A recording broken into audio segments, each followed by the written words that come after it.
నా పేరు గిరిజ. ఇక్కడ నేను ఏఎన్ఎంగా విధులు నిర్వహిస్తున్నాను.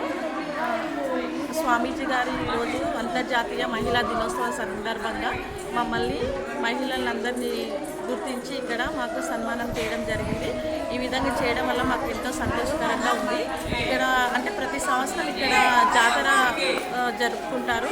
జాతర జరుపుకునేటంటే మేము ప్రతి సంవత్సరము క్యాంప్ ఇక్కడ నిర్వహిస్తాము. అంటే ప్రజలకు ఎలాంటి హాని జరగకుండా, ఫుడ్ పాయిజన్ కాకుండా కానీ చిన్న చిన్న మైనర్ డిసీజెస్ ఏం ప్రాబ్లం ప్రబలకుండా మేము ఇక్కడ ట్రీట్మెంట్ చేస్తాము. ప్రతిసారి కూడా మమ్మల్ని సన్మానం చేస్తాడు స్వామీజీ గారు. అంటే ఈరోజు మహిళా దినోత్సవాన్ని సందర్భించుకొని ఈరోజు మాకు చేయడం చాలా సంతోషంగా ఉంది. ఈ విధంగా చేసినందుకు స్వామీజీకి కృతజ్ఞతలుగా తెలుపుకుంటున్నాను. నా పేరు ఆశమ్మ, అంగన్వాడీ టీచర్గా నేరడుగం ఫస్ట్ సెంటర్. నేరడుగంలో చిన్నపిల్లలకు 0 నుండి 5 సంవత్సరాల పిల్లలకు సేవలను గుర్తించి అంతర్జాతీయ మహిళా దినోత్సవ సందర్భంగా పంచమాది సిద్ధలింగ స్వామి వారు మమ్మల్ని గుర్తించి ఇక్కడ మహిళా దినోత్సవ సందర్భంగా మమ్మల్ని పిలిపించి కసి మాకు సన్మానం చేసినందుకు అతనికి మేము మా అంగన్వాడీ టీచర్స్ తరఫున అందరము శుభాభివందనాలు తెలుపుతున్నాము.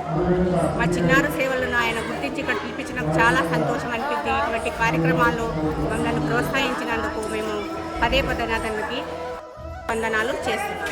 నా పేరు శారదమ్మ, నేను ఆశీర్వాదంగా పనిచేస్తున్నాను. ప్రతి సంవత్సరము జాతర జరుపుకున్నందుకు మాకు చాలా సంతోషంగా ఉంది. ఈరోజు అంతర్జాతీయ మహిళా దినోత్సవంగా మాకు తాత సన్మానం చేసినందుకు చాలా సంతోషంగా ఉంది. ప్రతి సంవత్సరం కూడా మాకు జాతరలో క్యాంప్ వేసి మమ్మల్ని వినడానికి చాలా మంచిగా చెప్పి మేము అందరికీ సేవలు చేసేందుకు తాత కూడా మాకు ప్రతి సంవత్సరము సన్మానం చేస్తాము. చాలా సంతోషకరమైన విషయం. ఇట్లే మళ్ళీ రావాలి, మళ్ళీ సిద్ధలింగేశ్వర స్వామి సేవ చేయాలని మేము కోరుకుంటున్నాం.